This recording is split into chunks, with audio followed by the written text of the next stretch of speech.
This is a Film Stories original podcast. Whatever the occasion, effortless elegance is right this way. Because Hilton brings you new ways to stay courtesy of the Nomad London. And it doesn't stop at award-winning dining in a space draped in velvet and illuminated by vintage chandeliers. No, this day goes beyond with unparalleled personalized service and attentive hospitality. Oh, and did we mention the Nomad London can be booked using your Hilton Honors points at Hilton.com? Hilton, for the stay. This episode is brought to you by Indeed. When your computer breaks, you don't wait for it to magically start working again. You fix the problem. So why wait to hire the people your company desperately needs? Use Indeed's sponsored jobs to hire top talent fast. And even better, you only pay for results. There's no need to wait. Speed up your hiring with a $75 sponsored job credit at Indeed.com/podcast. Terms and conditions apply.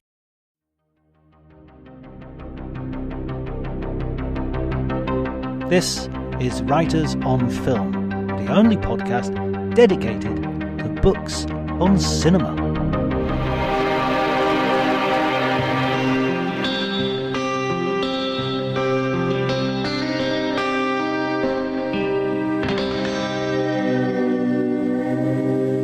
Hello everybody and welcome to Writers on Film. My name is John Bleasdale. I'm a writer and film critic, and today I'm absolutely delighted to be joined by the novelist and writer Jarett Kobek, who is famous for his novel The Future Won't Be Long and I Hate the Internet. He's also written a book about a very interesting sort of art movie, which is called Invocation of My Demon Brother by Kenneth Anger, also the filmmaker, probably most famous for Scorpio Rising, and even more famous perhaps as the chronicler of a decadent, slightly invented Hollywood called Hollywood Babylon. So thank you so much for joining me. Sure. Thanks for having me. So I kind of wrote you a fan letter fairly recently, because primarily I read two books that you wrote, How to Find Zodiac and Motor Spirit, The Long Hunt for the Zodiac Killer. And we're just going to touch on these very briefly at the beginning, because I think these are two books which I kind of consumed one after the other in sort of in a 24-hour period, I think. And this is sort of the disease of the Zodiac. Is it's sort of like the whole point of the book, of your first book on this, is don't get obsessed with this stuff. And then the second book is I'm obsessed with this stuff. Yeah, the way that I would describe the two books is that if they were written by two different authors, the author of Motor Spirit would despise the person who wrote How to Find Zodiac. It just so, and How to Find Zodiac, for people who are not familiar with it, is an attempt to disprove that someone is the Zodiac killer whose name came up in the writing of Motor Spirit, which was meant to be Motor Spirit was never really meant to be about the Zodiac killer. It was meant to be a cultural history of California in the 1970s. The Zodiac killer happens just through circumstance to bracket the 1970s quite well. In the process of doing the research, I came up with what I believe to be a credible candidate for Zodiac. How to Find Zodiac is me desperately trying to disprove that this person is Zodiac and failing notably. But we should say my failures are not the limits of the universe. There are many, I'm sure there's some way out there to disprove it that I just couldn't think of. But no one else has thought of it either. So I think the appeal of both the book and, as you say, that wider context which the first book deals with is just this idea of how attractive conspiracies and pattern recognition are in our culture. And we see that even today. And that's why when I read your book, I felt it was very relevant not only to the 70s, and I discovered a lot about the 70s, but it was also felt very pertinent to now. Yeah, Zodiac as a topic has historically evidenced a, well, Zodiac is a well, sorry, let me say that a different way. You can look at Fincher's film, which, you know, I think most people have now come around to the opinion that that may be the last mainstream American film that really mattered. Um, and what's that film about? That film is about the fictional Robert Graysmith getting addicted to information. And I think Fincher had the bad luck of that film coming out just a little bit too early. It wasn't clear. When did it come out? 2007, I think, 2008. That sounds about right. Yeah. I don't think anyone had really wrapped their heads around where this was going. And maybe even Fincher didn't. Sometimes, sometimes writers and directors will create a work without even knowing exactly what it's about. And then 20 years later, everyone's like, "Oh, fuck, classic. That's us now." And so Zodiac has always had a very obsessive, from the beginning days. And it's one of the things in Motor Spirit, when I was doing the research, it became clear that most of the people who were the early proponents of this information theory, this conspiracy theory, this zodiac as all-encompassing thing, seem to be insane people, uh, methamphetamine addicts and criminals, and possibly people who are all three at once. And it's like, that's not a terrible portrait of America in 2025. Tweakers, nutcases, that is where we are right now. So, yeah, it's always been a place where people could invest a lot of ideas that may or may not have any relationship to reality. Isn't it maybe about that moving into the mainstream that at a certain point the people who we were thinking, okay, in the 1980s, if you believed in the Bermuda Triangle or I mean, there's a very 80s conspiracy for you. Nobody ever talks about the Bermuda Triangle anymore. But if you believe in that and all that sort of stuff, ghosts and telekinesis and um, uh, various conspiracies and plots, then you were very much on the margins. Whereas nowadays, you're probably in the Oval Office. Yeah.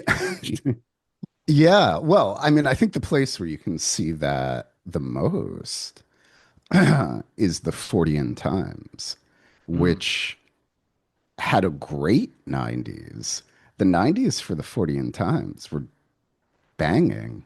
Gray aliens were everywhere. No one believed that crop circles were done by two guys named Doug and Dave. And then the transition into the internet was, and I think has been, really rough for that magazine because turns out if you're sensible, the internet has disproved a lot of it. And also, it's not really Fortean anymore. It's mainstream. If you believe that Fortean has a kind of cultural connotation rather than is used as an adjective simply to indicate weird clouds and fish, falling from the sky. But if you look at the Fortean Times now, it has been because that stuff no longer is on the fringes, the Fortean Times has transformed into a very odd British heritage magazine that operates almost entirely on the conceits of the construction of folk horror. Every two issues. There's a cover story that's like, hey, here's an anthology series from 1975. And wasn't it weird? And then didn't it look crazy? Or, here's a cover story about, I don't know what they were called in Britain, but here's a cover story about public service announcements for children. Oh yeah, we had safety, yeah, safety films for Yeah, children, which were all about yeah, kids falling on railway tracks and were brutal. yeah, yeah. I just saw one the other day about not playing next to ponds, I think, and there's a Grim Reaper voiced by Donald Pleasance. It's incredible. If that were a whole film, it would be amazing. But in any event, I think you can see the creep of all of that into the mainstream, accompanied by actually the internet having a really deadening effect on that stuff for give or take relatively sensitive people or sensible people. Um, you can see it in the Fortean Times that like that is a magazine which, by the way, I adore and could not be happier is in the world, but it's at a real weird place because of exactly what you're talking about. Yeah, it's true what you say about the 90s. I forgot, of course, X-Files, M. Night Yeah. Shyamalan. You have this whole intersection of, I mean, it's that thing of what Coleridge called the suspension of disbelief as well. Was it Coleridge or De Quincey? Anyway, it was one of those guys talked about the suspension of disbelief, and I think De Quincey. yeah, I think so. I was halfway through Yeah. Coleridge, and I got my romantics mixed up. Um, it's like this idea, and I think this will take us a little bit to via Charles Manson to the invocation of my demon brother. Um, I kind of want to believe in some of this shit, and Hmm. it's but the sensible bit of me goes, okay, yeah, it'd be great if this stuff actually, to some degree, there was a there, but I can't really, but I still enjoy reading about it. I'll still Yeah. go there, but I'm not going to go there. I can't fool myself into actually believing any of this. Yeah. It'd be nice. I mean, it's interesting though, because I think we're entering, and maybe this also is reflective in how nutty the mainstream has gotten. We're entering a new phase where the proliferation of information and video in particular is so profound that even if the shit were all real, how would you ever be able to tell? Mm, If somebody found Bigfoot or a UFO and it was a really credible real video, would anyone believe it? Would anyone even be able to tell it apart from the credible fake videos that proliferate on YouTube? Probably not. So it may be that there was definitely an interesting moment, and I've been thinking about it a lot with the internet in the 20 teens, where there was a real contraction and a real burning through of culture. mm. I think that moment is over, and we're now in some new, ill-defined moment where everything is simultaneously true and false. And how do you tell the difference? It's like students at university are submitting keystroke data with their essays to prove that they typed it in. So Yeah. it's almost like you have to, and then that we're only weeks away from an app which will provide you with keystroke data as Yeah, well yeah. as your essay. So it's an Yeah. arms race of falsity and reality. Yeah, but I think there is an opportunity in there. If and most people can't do it. I hope I can. Maybe I can't. There is an opportunity in there for the value proposition of unique work. I'm not quite sure how one gets that over, but it has been unconsciously and now quite consciously post the development of generative AI. We are entering a world in which everything is going to be pink sludge. All the writers who, and to some degree, these people had disappeared anyway. But if you were the writer who could be reliably called upon to produce a 600 to 1,000 word blurb about anything for a print publication and then subsequently, say, a lifestyle website, you're fucked. That's gone. You're done. Yeah. But if you're the person who is capable of engaging with things in a very different way and is coming from it from a perspective that AI could never generate, I actually suspect, and it won't be immediate because everything is still washing out, but in 5 to 10 years, that's all people are going to want because the uniformity and the sameness of the AI production is going to become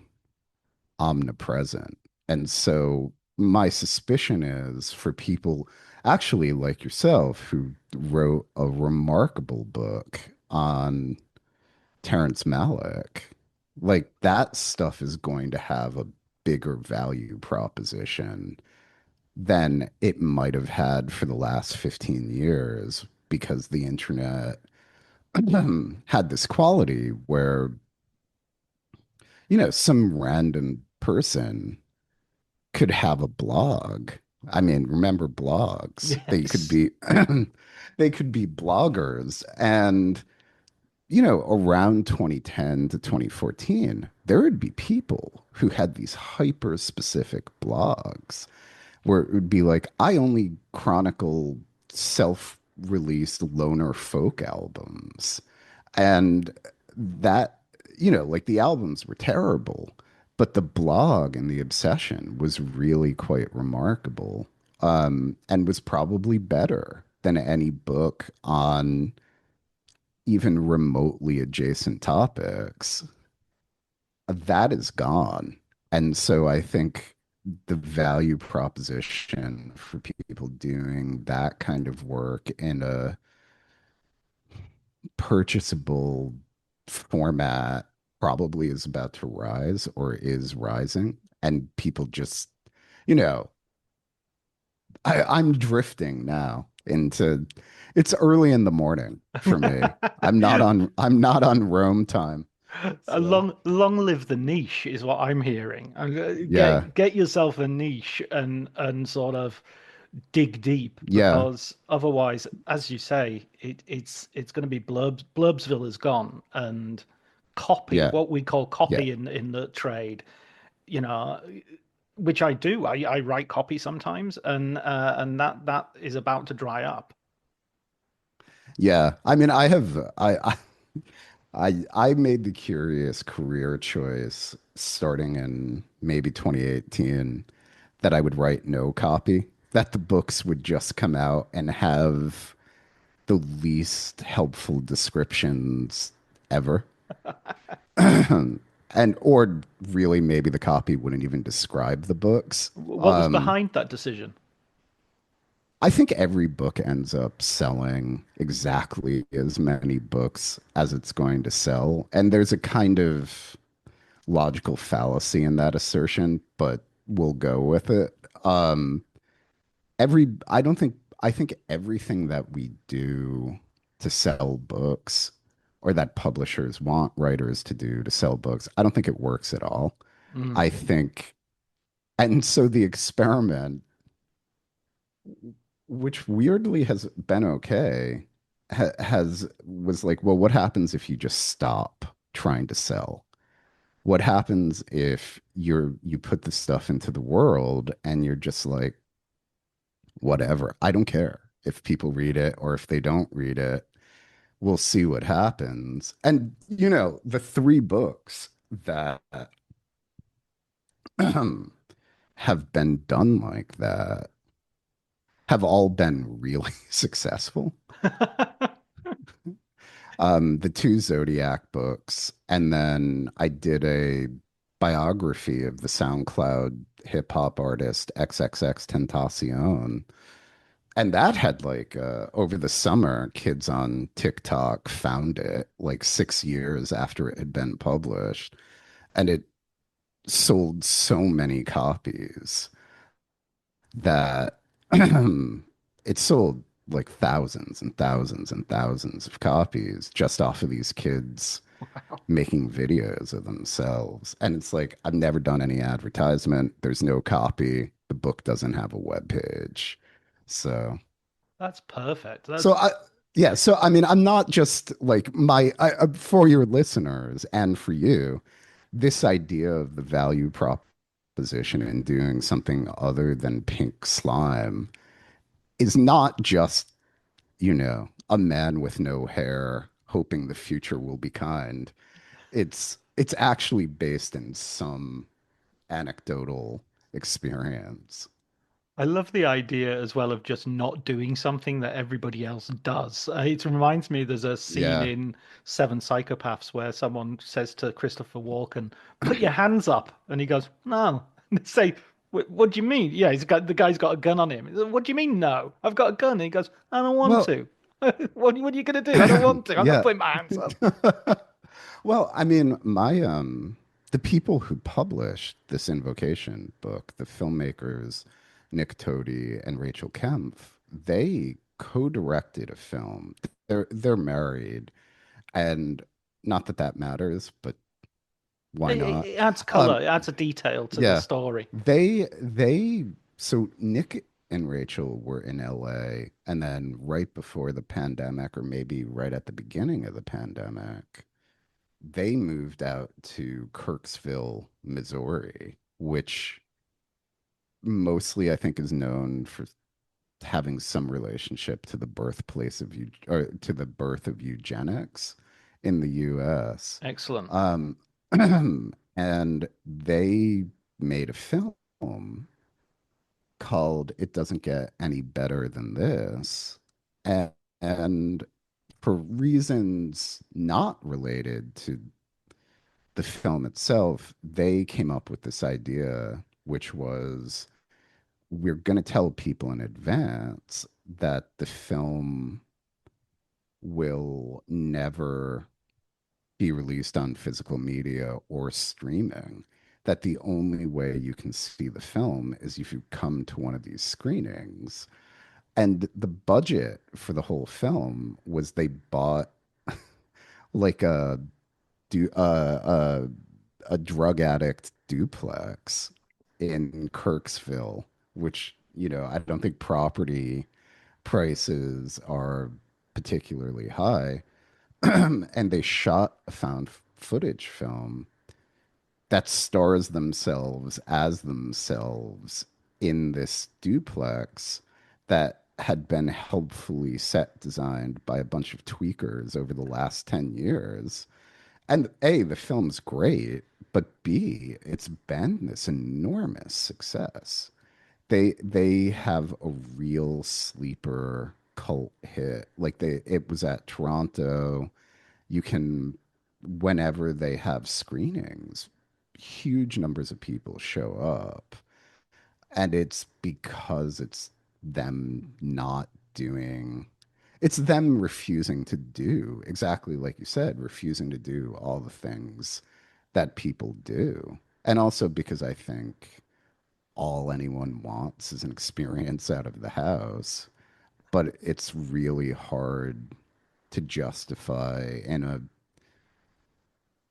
worsening economic situation. It's really hard to justify going to a film if you know it's going to be on streaming in 20 days.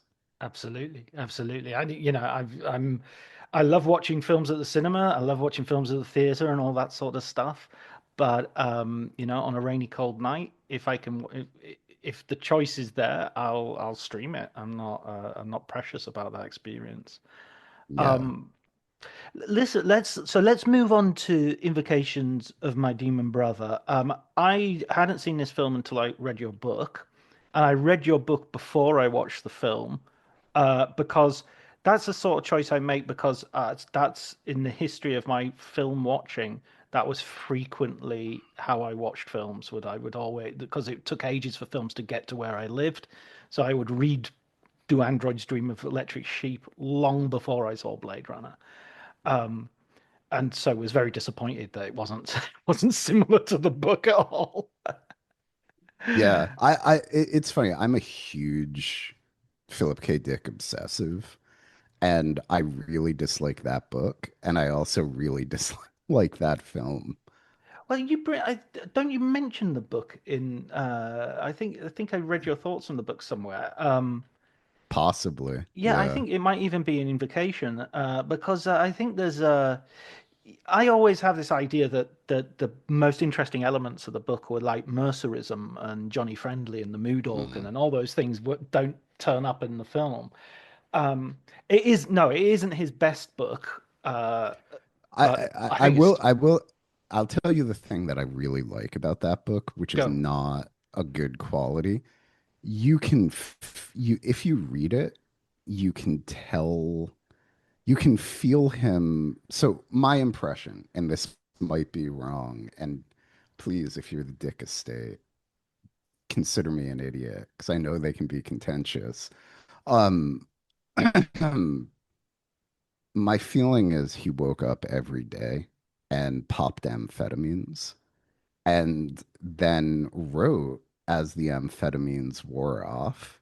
And you can actually feel the cycle in the Mm. book where there will be points, there'll be paragraphs and sections where it's really, really high.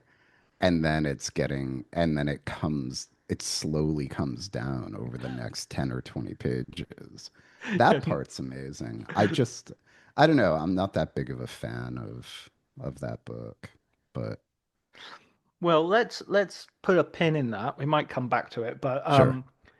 let's talk about Kenneth Anger. And I mean, he's a filmmaker. I'm not as I mean, I'm aware of him as the author of uh, Babylon Hollywood or Hollywood Babylon.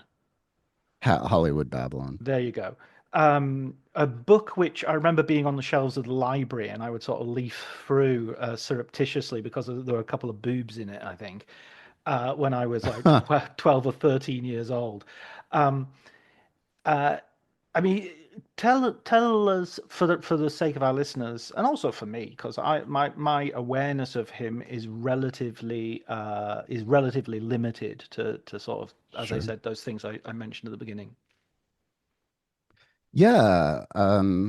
Well, how would I Well, the way to summarize it is America had a kind of avant-garde underground filmmaking scene. I mean, it still does, of course, but it was quite different then because it was an idea that was very new. And starting in the late 40s, Anger, who grew up in Santa Monica and went to, I believe, Beverly Hills High School, um, he was this kid who was hanging around a cinema club with another filmmaker named Curtis Harrington, who probably, I think, these days is most famous for a film he did called Night Tide, uh, and who later became a real Hollywood journeyman. But anyway, Anger and Night Tide with Harrington a and very young other Dennis Hopper, right? Is that the Yes. Yeah, giving one of his least convincing performances. I mean, I love that film. I think that film is really an amazing period piece, but and but it is not good. People pretend it is. It's not. Um, but he started making films he being Anger, yeah? started making films very, very early in his life. And by the time he was 20, he had made a masterpiece called Fireworks, which there's a lot of different ways it can be described. People certainly have described it as a landmark of gay sexuality represented in films. It's also just someone who has an unbelievable mastery of editing and pacing and the techniques of cinema. Excuse me. Um, and he sent it over to France, I believe, and Jean Cocteau took took notice of it. Anger then went to France and was at the Cinémathèque Française as an assistant to Henri Langlois for about 10 years. Somewhere in there is when he started writing Hollywood Babylon. I'm not I can't remember where it first appeared, like some of those articles first appeared. He was also making some of his lesser European works that are all still, all of his films are interesting. Um, his mother died somewhere around 52. He came back to LA. He shot a film called Inauguration of the Pleasure Dome, which is sort of a collection of every person who is really in the avant-garde in California in that moment, dressed up in different costumes. He then went back to Europe. He came back in 63 and, or yeah, 63, maybe 62. In any event, at the beginning of the 60s, he comes back. He's in New York and he shoots a film with Brooklyn biker kids that becomes Scorpio Rising, which again, like all of these films, what I think I'm missing in this historical summary is they were made for nothing. They were Mm. made for peanuts, whatever the cost of film stock was, and whatever the cost of like emotional blackmail you had to enact to get people to do things on films. But if you watch them, Anger, they look like Hollywood films. That's the best way I can say it. And I don't mean in sort of the insipid way. I mean in the this is a this is craft. This is a crafted object that has a kind of technical excellence that we do not associate with underground filmmaking of the period. Um, so Scorpio came, and Scorpio also, I should mention, is sort of unjustly famous as being the first film scored to popular music. Mm. Um, the person who actually did that was a guy named who was actually the first was a guy named Bruce Conner, who made a film, fantastic film called Cosmic Ray,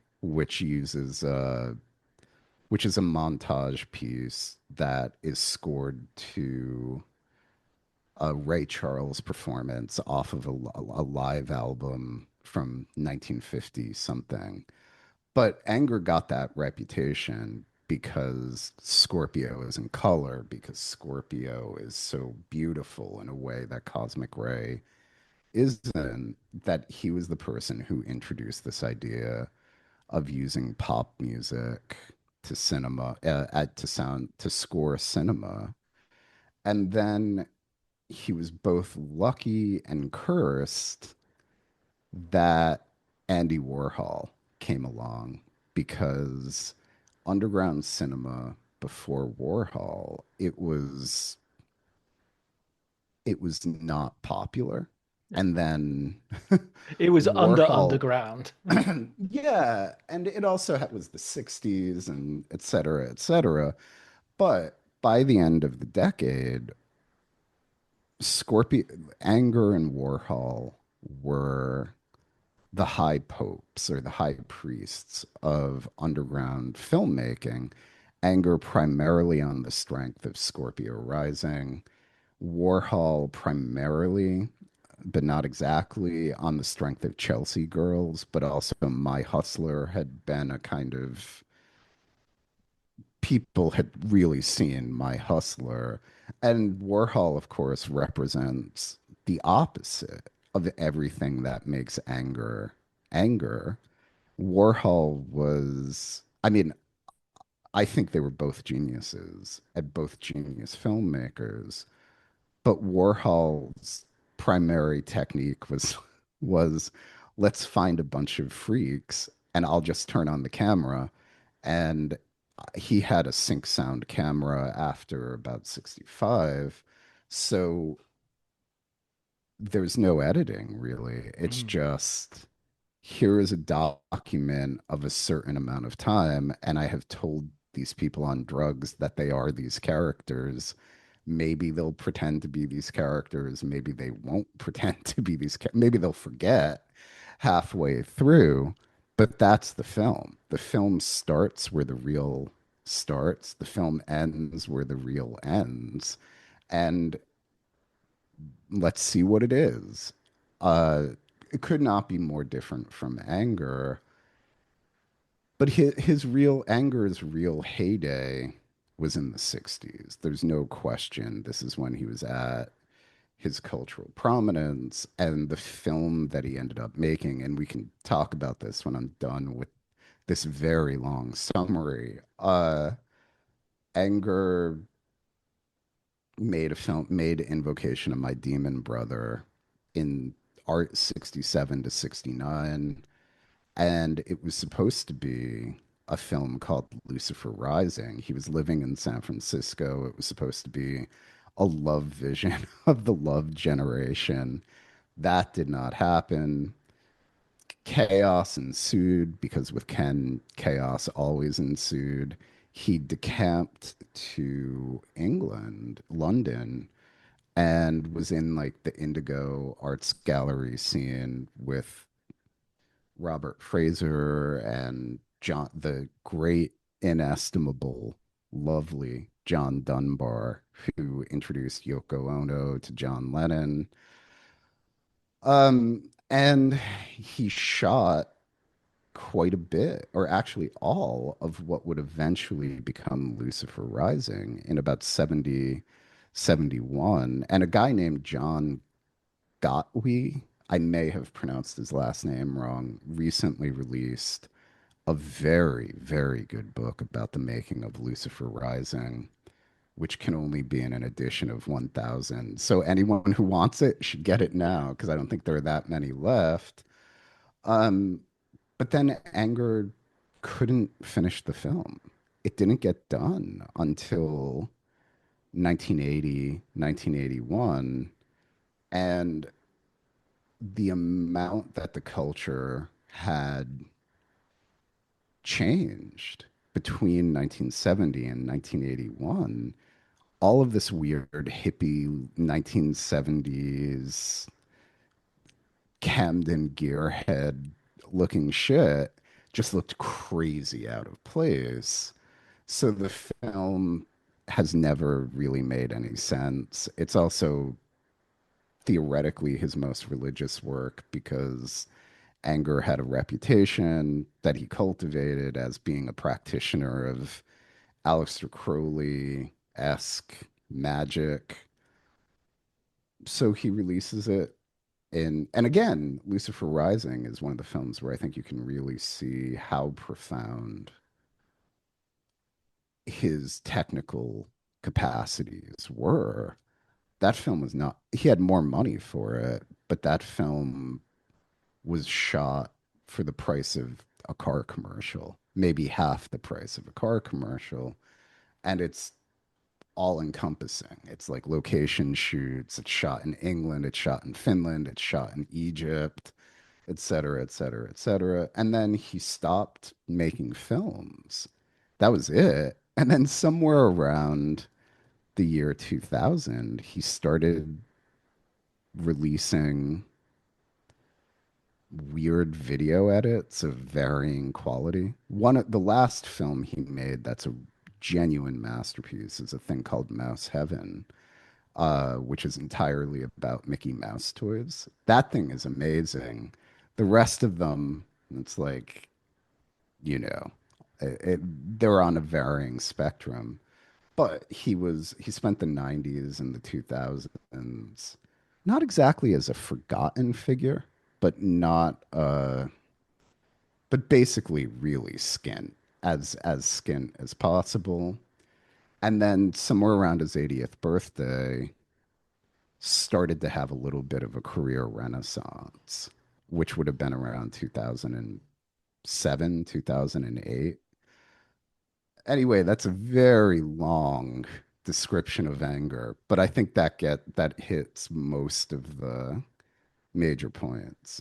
Absolutely. No, thanks for that. I think that's really important. And it sort of gives us a sense of who he is. And I mean, it's funny because it's that thing of being someone who's famous. So you kind of just assume that they're commercially set up because you assume that they could just go on a circuit and, tour or whatever as themselves, and they'd be taken care of by the arts establishment, so to speak. I mean, to some degree, he was.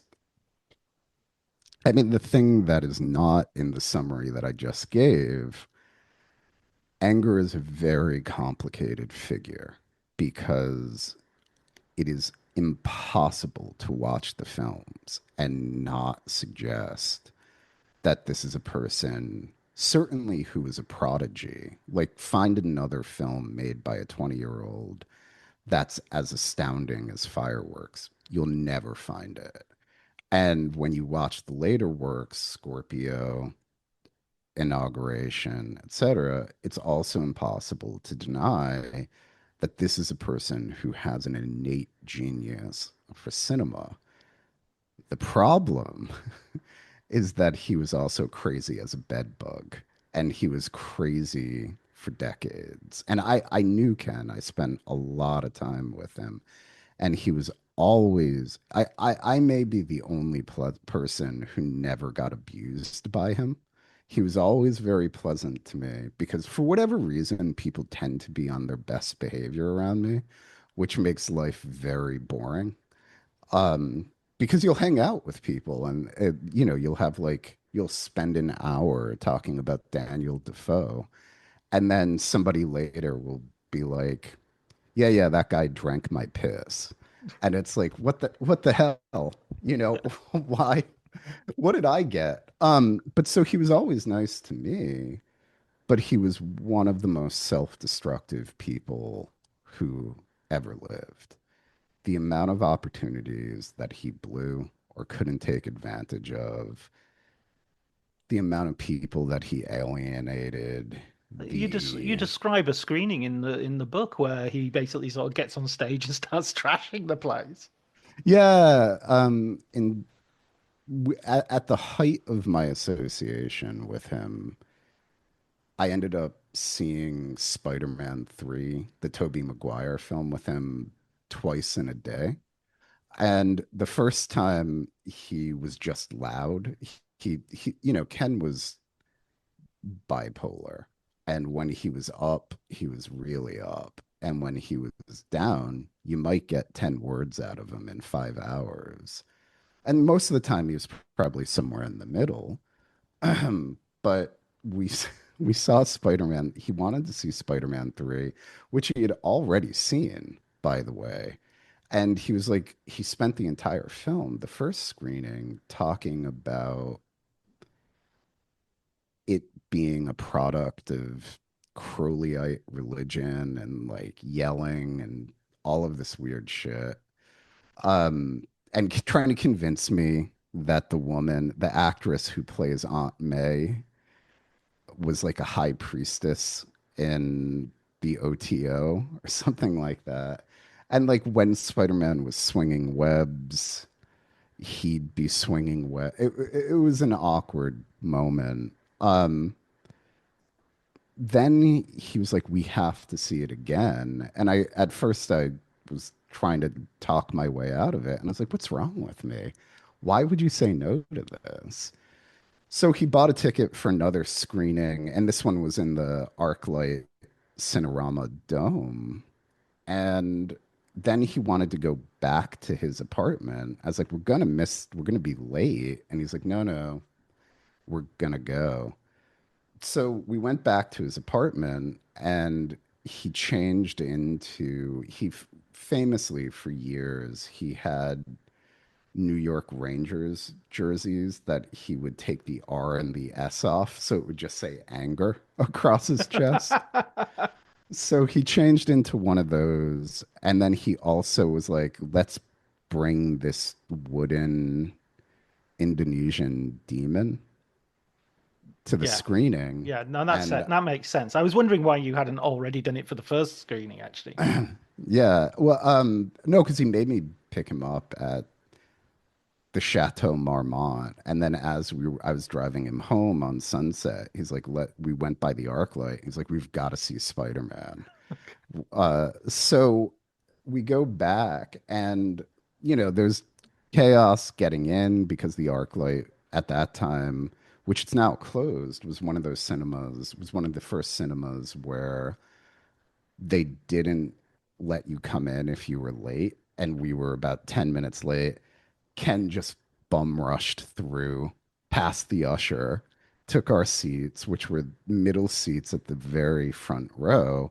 And the ArcLight Cinerama Dome was a Cinerama screening originally in the 60s. So it's very low Right. to the earth, and our seats were really blindingly close.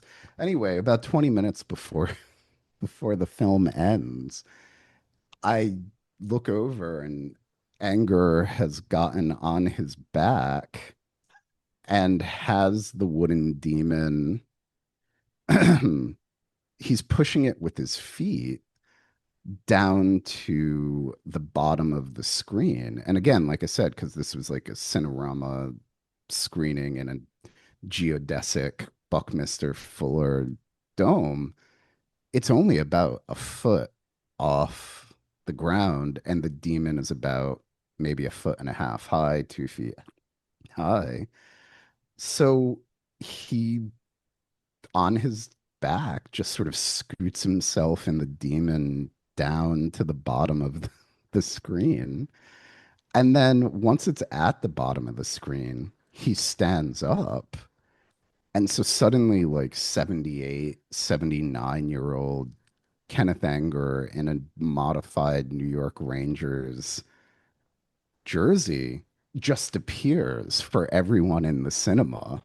And he comes back to the seat. And then for the rest of the screening, whenever the bottom of the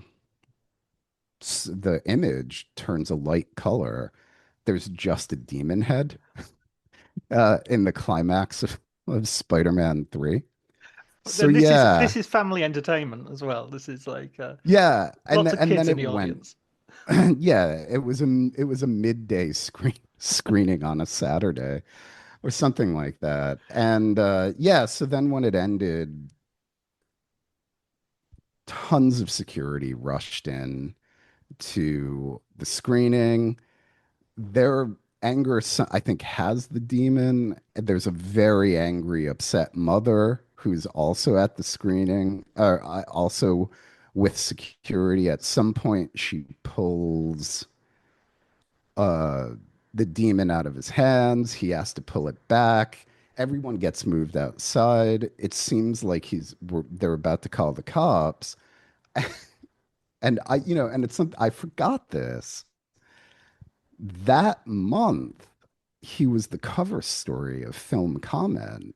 So I'm trying to convince them not to call the cops. And I think the way I convinced them, I was like, no, if you go into your lobby. This guy is the cover story of a magazine that you're selling in your gift shop.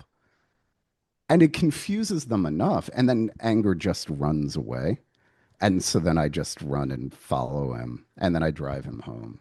So Oh, amazing. That sounds like in itself that could make an amazing film for that it, experience. to be fair to him, and I should say, it was in a moment where he was having problems with his prostate and was under Mm. in treatment for his prostate. So maybe that interacted with everything else that was going on. Are Because you that was trying an to tell me ins that's a one-off? That there's been no, no no, oh other God, no, no, no, oh examples of. good Lord, no. But that week, and there's something else I write about it in the book, and the book isn't just gossip for the listeners, but Yes. I felt like there had to be gossip because this is the guy who wrote Hollywood Babylon, right? So how could you not have gossip? But also, like that week is also the week where Curtis Harrington died. And then, and I was not there for this, alas. Anger, they'd known each other since they were 17. Clearly, at one point, they were boyfriends. Um, Harrington died, and they had his funeral at Hollywood Forever, which is a cemetery that Anger loved. And people like, I don't know, I don't like it, but Harrington, they had the memorial, his funeral, and like Anger showed up, I think with a camera crew. I can't remember, That's in the but book. Yeah, it's definitely with a yeah, camera crew in the he book. he essentially trashed the memorial. Like he was making out with Harrington's body when somebody was giving the eulogy. Anger couldn't stop interjecting and interrupting them. And they later, if I'm not mistaken, they had to have another non-Ken Anger invite only memorial for Harrington because of this. No, I mean Anger did this shit constantly. This is why, to get back to the point that you made maybe 20 minutes ago, this is why he didn't have any money. Yes. Yeah. Like he could not have been more self-destructive. Yeah.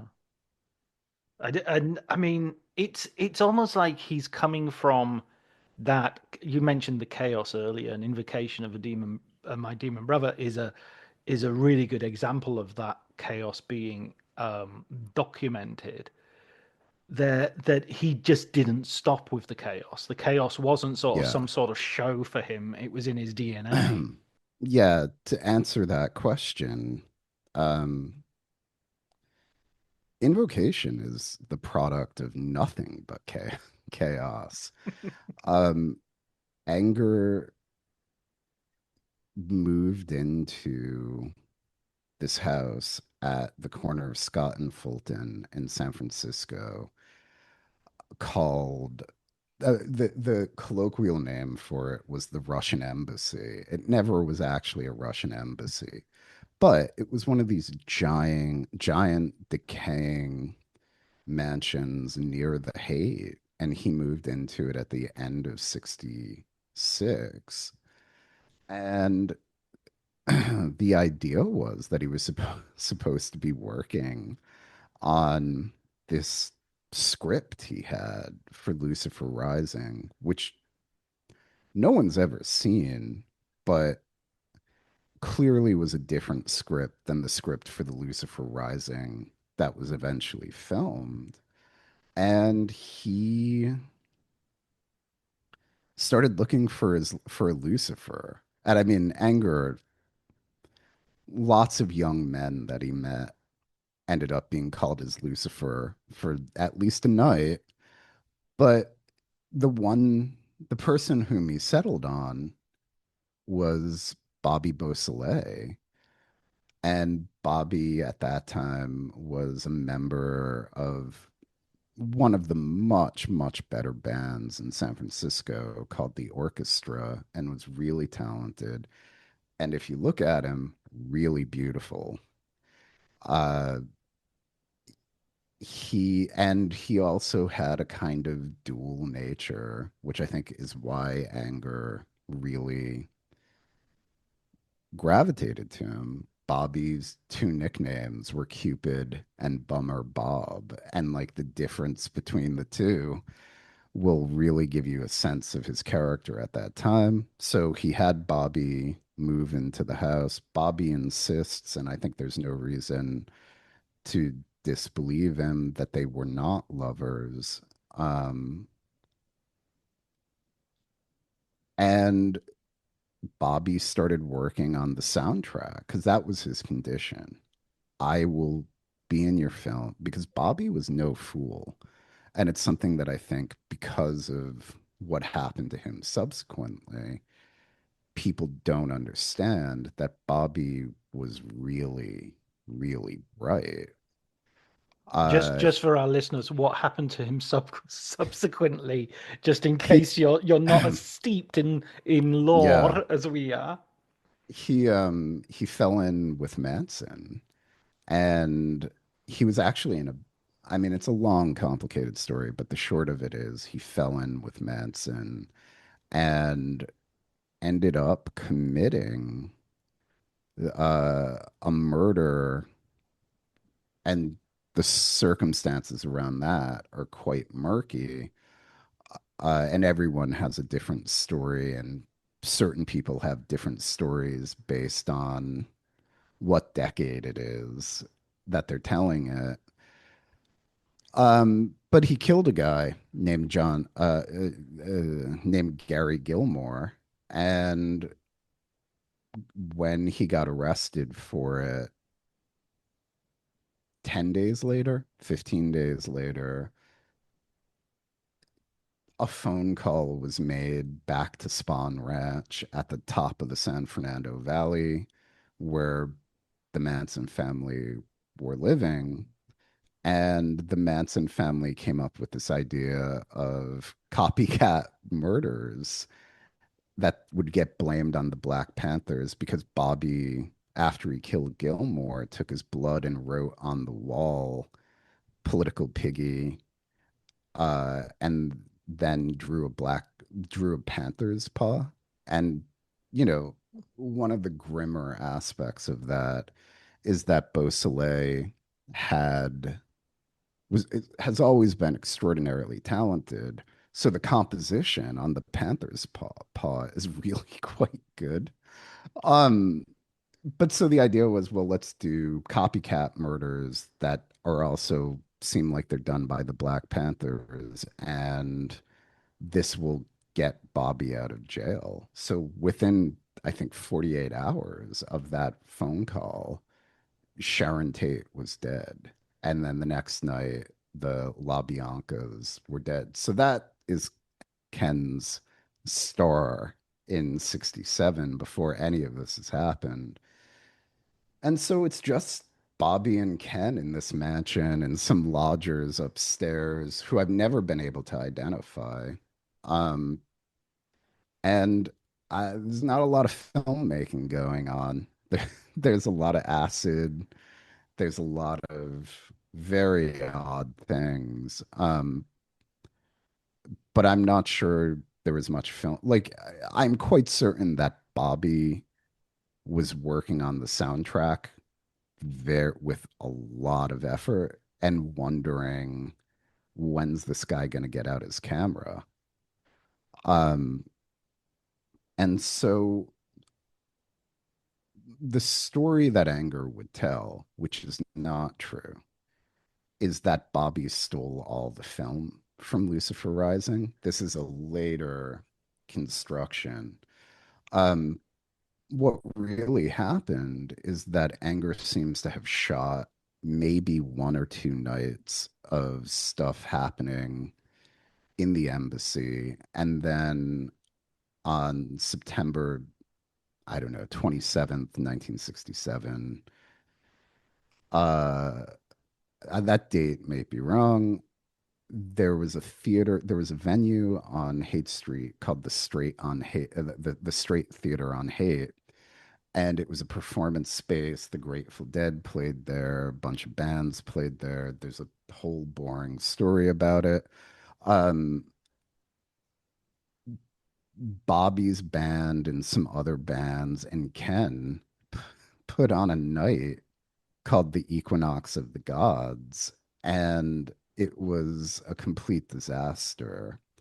Uh, Anger apparently took acid and freaked out on stage, and it did not go well. Put it that way. Like the Didn't a details are journalist get injured as well at some point?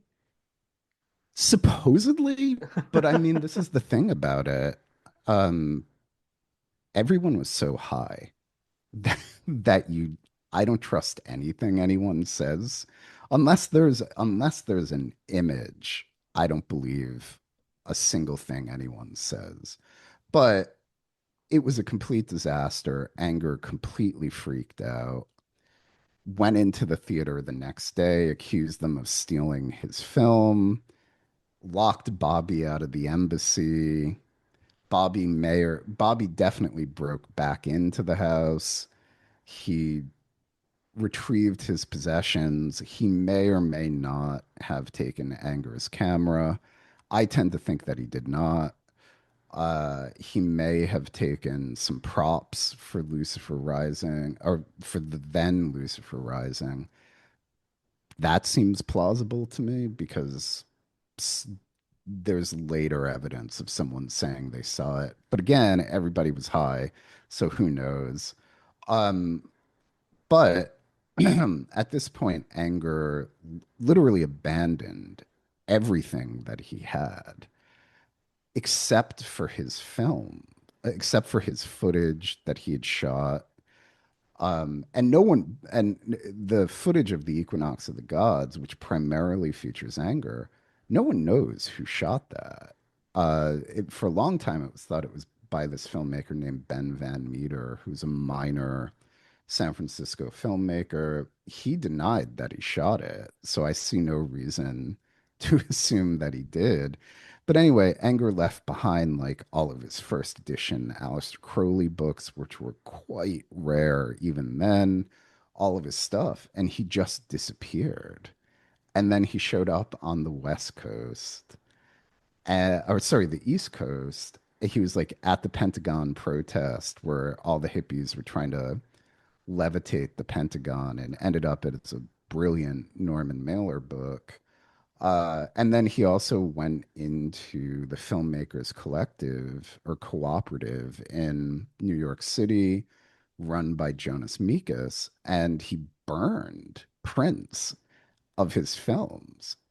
That seems to be the moment where some the films that predated Fireworks, particularly two called Drastic Demise and Escape Episode, which, by the way, he had gotten into circulation and gotten reviewed when he was 17 or 18 to speak to the genius and prodigy of the guy.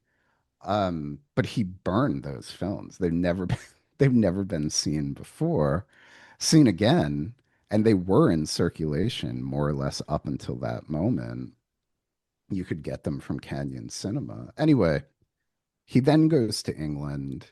He becomes like a spiritual black magic guru to the Rolling Stones.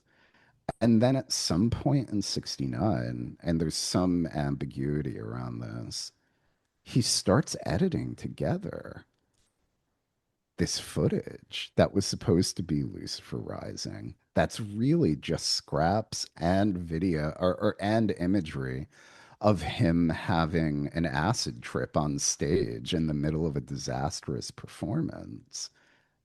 And he puts the whole thing together. And because this guy, and so it's entirely a product of chaos, it could not be more chaotic. It should not work. This does not sound like the recipe for a functional film. Somehow he gets Mick Jagger to give him a loop of a Moog synthesizer or like a tape of a Moog synthesizer loop that the guy who sold Jagger the synthesizer made. It's not even Jaggers. It's like it could not be more. It could not be this could not be a film made out of more trash if you tried, but Anger is a genius. So he's There's even able a to, dead cat in there, I think. yeah, yeah, well, that's one of the nights that I mean, that tells you how chaotic this is. Most of the footage from inside the embassy, possibly almost all of it, is footage from apparently Anger found a dead cat outside and they decided to give it a funeral. So this isn't in the script of Lucifer Rising. This is just what he has. And it's all trash. It's all failed material, or it's Mick Jagger giving him a tape of someone else's patch on a Moog synthesizer. And Anger is so talented and so capable and understands cinema and pacing and the mechanics of cinema and how this can serve imagery and serve the experience that he puts together a film that most people would not have this opinion, but I do. I think it's his best film. I think it's the best document, not just of his capacity as a filmmaker, but also the best document of the summer of love and what it was really like.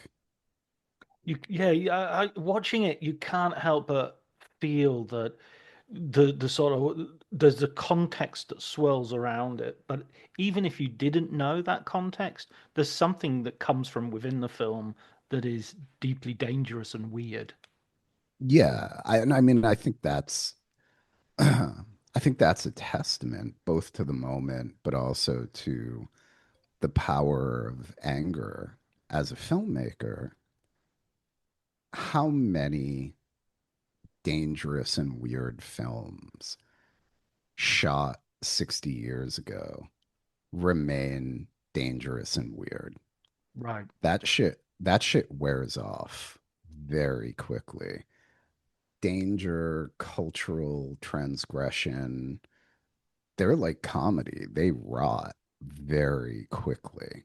And they usually don't make any sense 5 minutes later. And then the hope is that there's some kind of aspect of the work that transcends that stuff.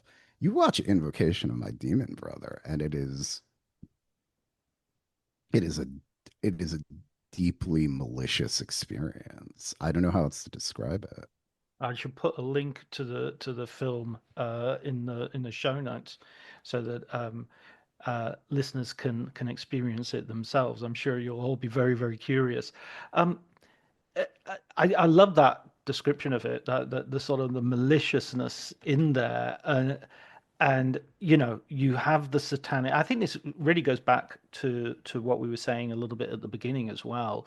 This moment where there are certain things that people choose to believe in, which I mean, I think we're going back to it a little bit with certain films where there's this sort of renewed interest in sort of the satanic scare of the 1980s, for instance. Hmm. Um, and yet, I'm again, I have that thing of like, I remember being at school in the 1970s and thinking, I wish the Force really existed. You know, let's just all pretend the Force is a real thing, and maybe we'll make it being that. And I still remember that cognitive gap when I lay in bed as a child, thinking, I know it's bullshit, but you know, maybe I've just happened on the truth somehow. You know.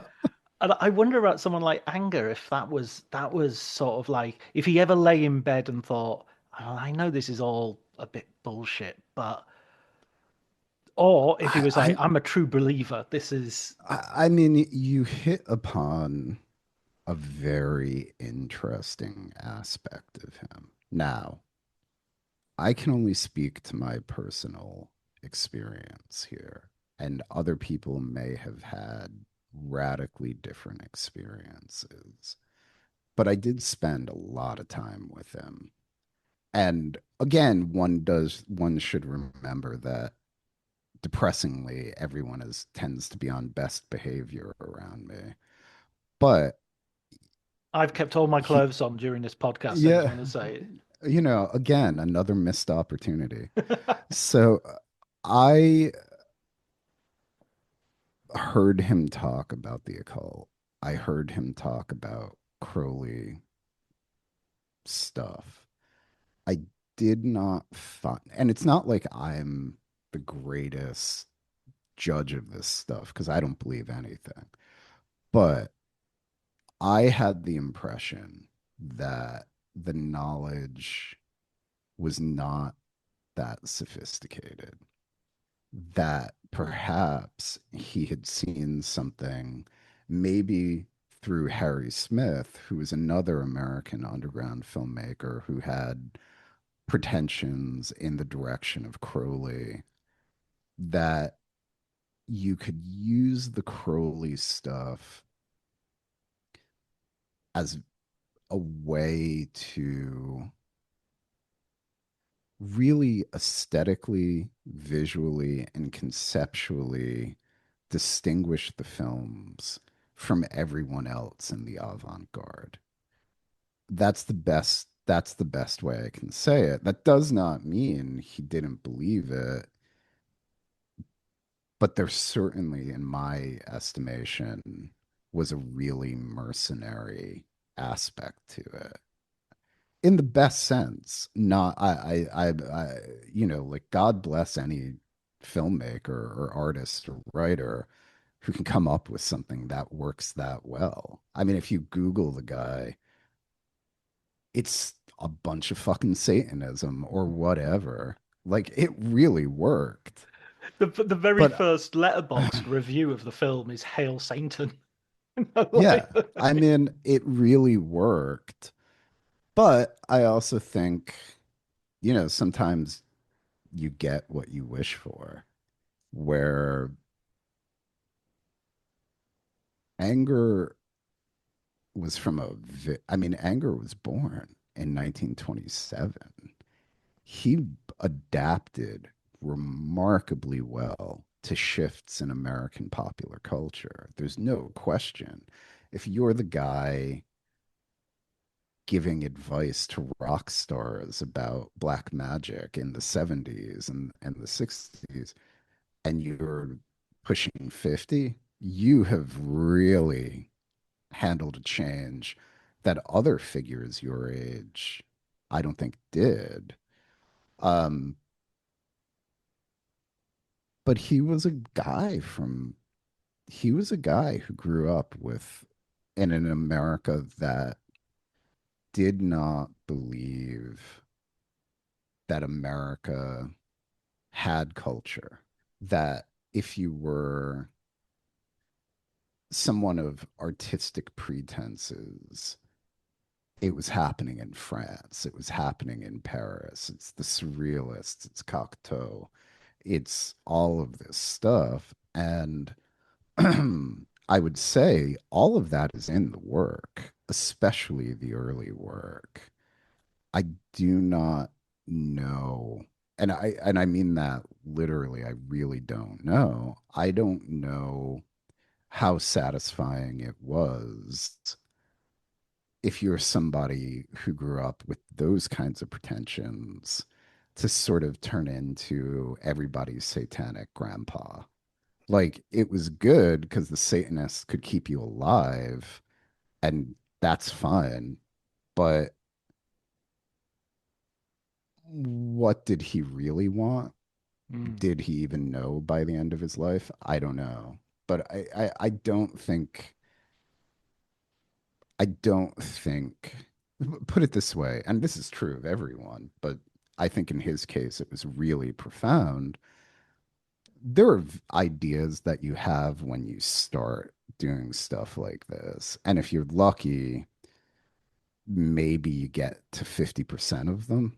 And then there are people who start with an idea, with a series of ideas and assumptions and presumptions, and end up somewhere that couldn't be further from them. And where they end up isn't a terrible place by any means, but it may not be. what those people were looking for in the first place. Mm. That's a really great place for us, I think, to close on. I think that's he's a figure that, because of your book and because of the what it's taken me to, I really want to sort of know more about. I already feel, having read your book, that I know a lot more than I certainly did. Um, but I just love the way that there's so much in that book which is, um, as you said earlier with Hollywood Babylon, uh, that it has that gossip and it has that cultural context around it, which ends up um, being so part of Anger's story, you know. Yeah. Yeah. I would say in closing, there is a very good piece about anger written by essentially my best friend, but that's not why it's good. William E. Jones, the writer, the artist, the filmmaker, who now is having real success as a painter, wrote something about anger, and mostly invocation. And weirdly, despite the fact that this is somebody I see at least once a week, they could not be more different than my book. But he wrote a short pamphlet for some kind of Warhol Foundation related thing called He Brought a Swastika to the Summer of Love. And that is a remarkable interpretation of anger as an artist and putting him in a context that could not be more different than the context that I put him in. Mm. So, That's and fascinating. and unlike my book, it's free. You can find it. You can find it on the internet because that was part of the gig, that it's just online. But I think anyone who wants a starting point to start thinking about anger without maybe laying out the cash or the intense hyper San Francisco focus of my book, Bill's piece is really, I think, the place to go. Yeah, yeah, and it was so interesting to see that swastika in the film as a sort of like, I thought this was like the 1980s. The punks turned up with this, Yeah, reclaiming this Nazi imagery. it's interesting. If there's a single flaw, and it's a minor flaw in Jones's work, is it turns out there were a lot of people at the Summer of Love with swastikas. The Hells Angels had quite a few. There's a Diggers film with somebody with a figure who's in Invocation that's shot inside his apartment and also shot with Hells Angels people. And he was a Hells Angel. And there's a shocking amount of swastikas for the flower power era Well, that I mean, one can Manson see. himself was pretty much a Nazi. I mean, he was certainly Nazi adjacent if he wasn't. Yeah, I'm in. Well, I don't know. That might be you attributing more coherence to to the figure than is necessary. Like maybe in the broadest sense, but I don't know if Manson ever had an idea in his life or even understood anyone else's. Excellent, excellent. Well, no, I mean, not excellent, excellent swastikas and Manson, but excellent, excellent. I really thoroughly enjoyed that conversation, Jarrett. Oh, thank Thank you. you so much for joining me. Yeah, thanks for having me.